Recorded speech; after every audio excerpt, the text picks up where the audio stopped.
అసలు నా జర్నీ ఏంటి అనేది ఎందుకు చెప్తున్నానంటే నా ఛానల్ వచ్చేసి యాడ్సెన్స్ పిన్ అయితే వచ్చేసింది.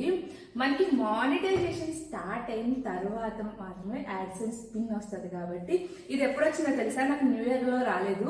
న్యూ ఇయర్ కన్నా ముందు రోజు December 31st రోజు మధ్యాహ్నం 3:30కి నాకు యాడ్సెన్స్ పిన్ అయితే వచ్చేసింది. నేను అప్లై చేసింది December 20న నేను అప్లై చేశాను పిన్ కోసం. నా ఐడి వెరిఫికేషన్ అంతా అయిపోయింది ఆ రోజు అప్లై చేస్తే కరెక్ట్గా 11th డే ఇదైతే అడ్రస్ ఎలాంటి ప్రాబ్లం ఏది లేదు. కాబట్టి నేనైతే నా మానిటైజేషన్లో అయితే ఎలాంటి ప్రాబ్లం అయితే ఫేస్ చేయలేదు. చాలా అంటే ఈజీగానే అయిపోయింది.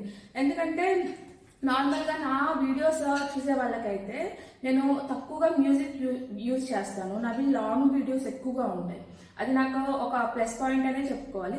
నా మానిటైజేషన్ అయితే నాకు షార్ట్స్ ద్వారా అవ్వలేదు. నా లాంగ్ వీడియోసే నన్ను మానిటైజేషన్ దాకా తీసుకెళ్ళి. అందరు చెప్తారు షార్ట్స్ ద్వారా ఈజీగా గ్రో అవ్వచ్చు. మేబీ అది కొంతమందికి పాసిబుల్ అవ్వచ్చు, కానీ అందరికీ అయితే అవ్వదు. ఎందుకంటే షార్ట్స్ డ్యూరేషన్ అనేది మనకి తక్కువ ఉంటుంది. 90 days వరకే వాళ్ళు క్యాలిక్యులేట్ చేస్తారు. కాబట్టి త్వరగా మారిపోతూ ఉంటాయి నెంబర్స్. కానీ వీడియోస్కి వచ్చేసి మనకి 365 days క్యాలిక్యులేట్ చేస్తారు. కాబట్టి నా ఛానల్ అయితే లాంగ్ వీడియోస్ ద్వారానే మానిటైజేషన్ వరకు అయితే వెళ్ళింది. అది మీ సపోర్ట్ వల్ల ఈ జర్నీ వరకు నాకు మధ్యలో ఎదురైన ఇన్సిడెంట్స్ చెప్తాను. నా ఏమేం వీడియోస్ వల్ల నేను ఇంతవరకు రాగలిగాను అంటే మేబీ చాలా మందికి తక్కువ మంత్స్లోనే 3 months 4 monthsలోనే మానిటైజేషన్ అయిపోయి ఉండొచ్చు.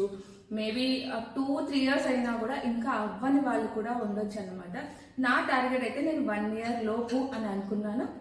1 year లోపు అయితే అయిపోయింది. న్యూ ఇయర్ కి హ్యాపీనెస్ గా యాక్చువల్గా యాడ్సెన్స్ పిన్ కి అప్లై చేసాక కూడా చాలా మందికి రాలేదు అని చెప్పేసి ఇవన్నీ విన్నప్పుడు నాది వస్తుందా రోజు పోస్ట్ వచ్చిందా రాలేదా అని అవి చూసుకోవటం. యాక్చువల్గా ఏంటి అంటే